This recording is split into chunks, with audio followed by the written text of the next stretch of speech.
अब मैं माननीय राज्यपाल महोदया जी से विनती करती हूँ कि वे प्रेक्षागृह में उपस्थित अतिथियों को संबोधित करने की कृपा करें। दीक्षांत समारोह के मुख्य अतिथि एवं टाटा मेमोरियल सेंटर कोलकाता के निर्देशक प्रोफेसर मोमिन चंडी जी,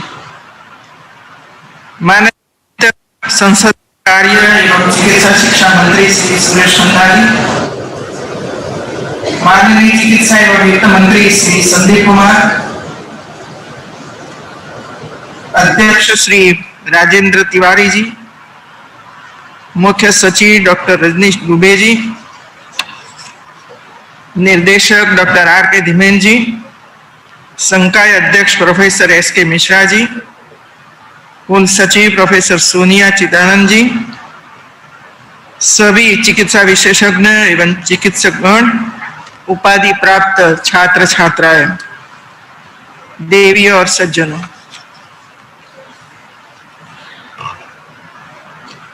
पच्चीसवें दीक्षांत समारोह में शामिल होकर मुझे अत्यंत खुशी हो रही है। देश एवं प्रदेश में चिकित्सा शिक्षा के उच्च स्तर को विकसित करने उद्देश्य से इस संस्थान की स्थापना सन 1980 में की गई। आज यह संस्थान अपने शिक्षण एवं अनुसंधान कार्य तथा रोगियों की बेहतर देखभाल के साथ अपनी व्यापक सुविधाओं के लिए जाना जाता है। यह संस्थान चिकित्सा शिक्षा, नर्सिंग, चिकित्सीय प्राविधिक व अस्पताल प्रशासन के क्षेत्र में स्नातकोत्तर उपाधियां प्राप्त करता है। देश के सर्वोत्तम बायोमेडिकल शोध केंद्रों में इसका देश में अग्रणी स्थान है। मुझे इस बात की खुशी है कि भारत सरकार द्वारा यहाँ के स्कूल ऑफ टेलीमेडिसिन को राष्ट्रीय मेडिकल कॉलेज नेटवर्क के प्रभारी केंद्र के रूप में पहचान की गई है। संस्थान के साथ ही यह हम सभी के लिए गौरव की बात है। एक उत्कृष्ट संस्थान होने के नाते संजय गांधी स्नातकोत्तर आयुर्विज्ञान संस्थान अपने स्थापना काल से अपने विभिन्न कार्यकलापों के माध्यम से युवा चिकित्सकों को प्रोत्साहित करते हुए स्वास्थ्य क्षेत्र में असाधारण योगदान को बढ़ावा देने में महत्वपूर्ण भूमिका निभा रहा है। इस राष्ट्रीय स्तर के चिकित्सा संस्थान का अत्यंत गौरवशाली अतीत रहा है। यहाँ से निकले चिकित्सकों ने पूरी दुनिया में प्रतिष्ठा प्राप्त की है। मुझे खुशी है कि वर्तमान में भी इस चिकित्सा संस्थान द्वारा उत्कृष्ट श्रेणी के चिकित्सक तैयार किए जा रहे हैं।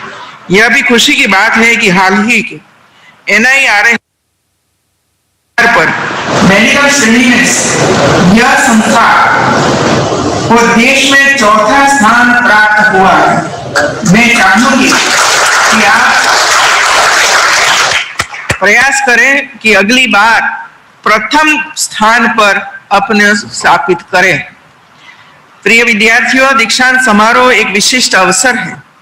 यह अवसर एक प्रतीक और एक संकेत भी है कि आज से अमूल्य मानव संपदा के रूप में राष्ट्र निर्माण में योगदान के लिए आपको दीक्षा प्राप्त हो गई है। आपके साथ ही आपके ऊपर एक बड़ी जिम्मेदारी भी आती है। यह अवसर छात्रों को उन उद्देश्यों की भी याद दिलाता है जिनके साथ उन्होंने ज्ञानार्जन की यात्रा प्रारंभ की थी। आप एक महत्वपूर्ण आयुर्विज्ञान संस्थान से देश में उपलब्ध मेगा का प्रतिनिधित्व करते हो। आज जिन लोगों ने पदक व उपाधियां प्राप्त की है, उन सभी को मैं अपनी हार्दिक बधाई और शुभकामनाएं देती हूं।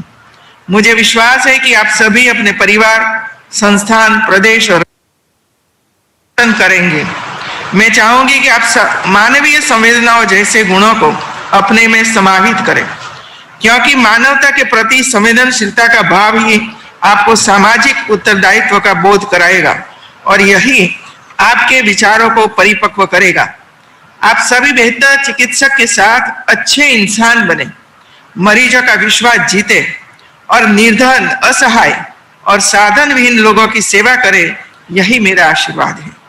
जैसा कि आप सभी जानते हैं कि वर्तमान समय में कोविड-19 की जंग में हमारे चिकित्सकों के प्रति लोगों का मान सम्मान बढ़ा है। निपटने में हमारा देश चिकित्सकों का एवं चिकित्सा क्षेत्र में जुड़े लोगों के कारण ही सफल हो पाया है। आज सरकार के निर्देश पर इस संस्थान के ट्रॉमा सेंटर को राजधानी कोरोना अस्पताल में परिवर्तित कर उत्कृष्ट स्तर की का प्रारंभ किया गया। समर्पित विशेषज्ञों व स्वास्थ्य कर्मियों की टीम बनाई गई।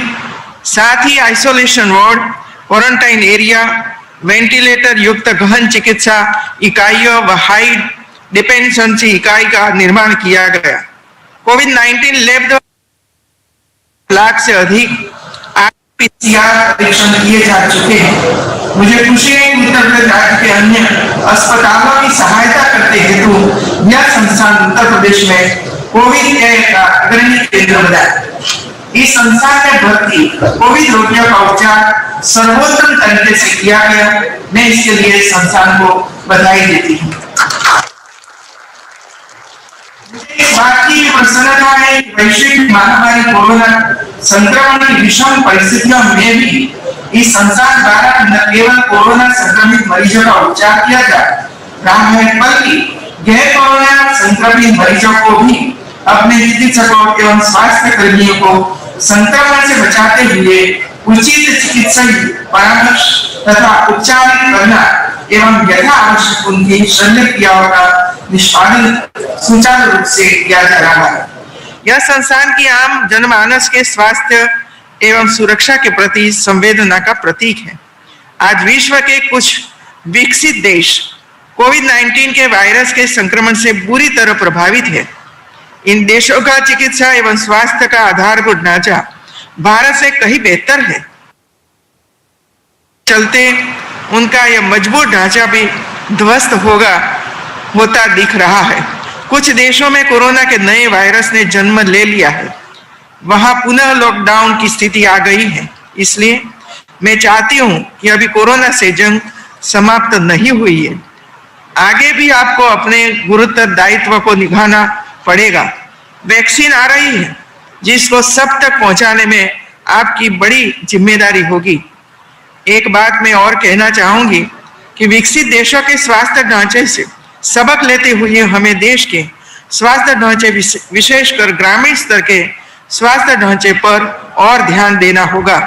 हमें आधुनिक चिकित्सा के साथ साथ भारत की पारंपरिक चिकित्सा विद्याओं को भी विकसित करना है, क्योंकि कोविड-19 के मध्य हमारी पारंपरिक चिकित्सा एवं खान पान काफी कारगर रहा। जन सामान्य का विश्वास भी इस ओर बढ़ा। वास्तव में चिकित्सा विद्याएं सिर्फ उपचार पर आधारित नहीं है, बल्कि बीमारियों के बचाव और शरीर की रोगों के प्रति लड़ने की प्रतिरोधक क्षमता को बढ़ाने के सिद्धांत पर भी कार्य करती है। मुझे विश्वास है कि चिकित्सा विज्ञान से जुड़े लोग इसके महत्व को समझेंगे और इस ओर कार्य भी करेंगे। मैं कहना चाहूंगी कि अनुसंधान और विकास की उन्नति है हमारे वैज्ञानिकों की ऊर्जा, रचनात्मकता और नए अन्वेषण ने विविध सेवा क्षेत्र की कुशलता को बढ़ाने में योगदान दिया है। हमारे वैज्ञानिकों ने परमाणु और अंतरिक्ष विज्ञान तथा सूचना प्रौद्योगिकी, जैव प्रौद्योगिकी और अन्य प्रौद्योगिकी में तीव्र प्रगति की है। हमारे पास ऐसे अनुसंधानकर्ताओं और वैज्ञानिकों की कोई कमी नहीं है, जिन्हें भौतिक और अनुपयुक्त क्षेत्रों अत्याधुनिक प्रगति की भली भांति जानकारी है। उनके पास राष्ट्र की प्रगति के लिए अनुसंधान करने के ज्ञान का भंडार है। अनेक वैज्ञानिक विदेशों में कार्य कर देश का मान सम्मान बढ़ा रहे हैं। राष्ट्र के निर्माण और दुनिया के साथ चलने की ताकत उनमें है। मैं चाहूंगी कि देश के वैज्ञानिकों का हर स्तर पर सम्मान होना चाहिए। मुझे बताया गया कि वर्ष 19-20 के दौरान संस्थान के शोधकर्ताओं को लगभग 22 करोड़ की शोध अनुदान राशि प्रदान की गई। शोध कार्य को बढ़ावा देने के लिए संस्थान ने विगत 13 दिसंबर 2020 को अपना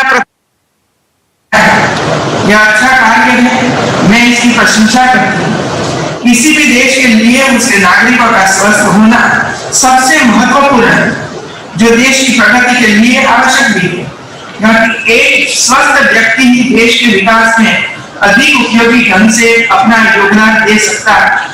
हमारी संस्कृति भी उस समाज की स्थापना करने के लिए कहती है जहां सभी सुखी हो, सभी निरोगी हो। मुझे बताया गया कि संस्थान द्वारा प्रधानमंत्री जन आरोग्य योजना आयुष्मान भारत के तहत जनवरी 2019 से अब तक लगभग 2000 रोगियों को लाभ दिया गया है। इसी प्रकार 19-20 में बीपीएल अंत्योदय व असाध्य रोग निधि योजना के अंतर्गत 110 रोगियों को लगभग 1 करोड़ की राशि से उपचार वित्तीय सहायता तथा इसी अवधि में कामधेनु अति निर्धन चिकित्सा सहायता समिति द्वारा लगभग 1 करोड़ 55 लाख रुपए की धनराशि से 1547 रोगियों को उपचार हेतु लाभ उपलब्ध कराया। आज के वैश्विक परिवेश ने युवाओं को अनेक अवसर प्रदान किए हैं, परंतु हमारे सामने चुनौतियां भी कम नहीं है। हमारे विद्यार्थियों को इन चुनौतियों का समाधान करते हुए जीवन में सफलता के शिखर पर चढ़ना है।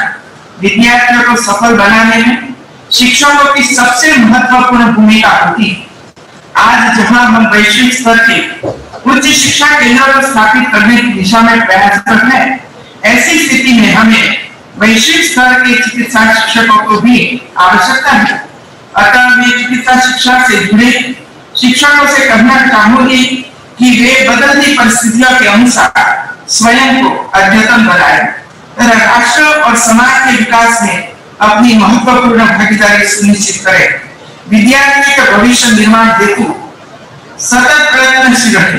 उनके जीवन की वास्तविक निधि एवं पूंजी विद्यार्थियों की सफलता ही है। शोध के स्तर पर को भी और उच्च करने की जरूरत है। इसमें विद्यार्थियों के मन की बात भी आनी चाहिए जो समाज को एक नई दिशा प्रदान कर सके। मुझे बताया गया कि कई छात्र अंग्रेजी अच्छे से समझते नहीं, इसीलिए प्रथम साल में ही फेल हो जाते हैं। टैक्सीकॉलॉजी की किताबों को हिंदी में अनुवाद किया गया है। मेडिकल में भी किताबों का हिंदी में या स्टेट की मातृभाषा में अनुवाद होना चाहिए, ऐसा मुझे लगता है। कई डॉक्टरों ने बताया है कि हमारे समय में एक सिंगल बुक होती थी। आज नई बीमारी, नए वायरस आ चुके हैं, इसलिए पढ़ाई बहुत कठिन हो गई। पहले मरीज डॉक्टर के पास आता था, डॉक्टर जो बताता था वो करता था। आज मरीज खुद गूगल पर सर्च करने के बाद ही डॉक्टर को कंसल्ट करता है, और एक डॉक्टर को नहीं 2-3 डॉक्टर के साथ कंसल्ट करता है। यह नई चुनौती है। मेडिकल प्रोफेशन का मूल मंत्र है secret of patient care is care of patient.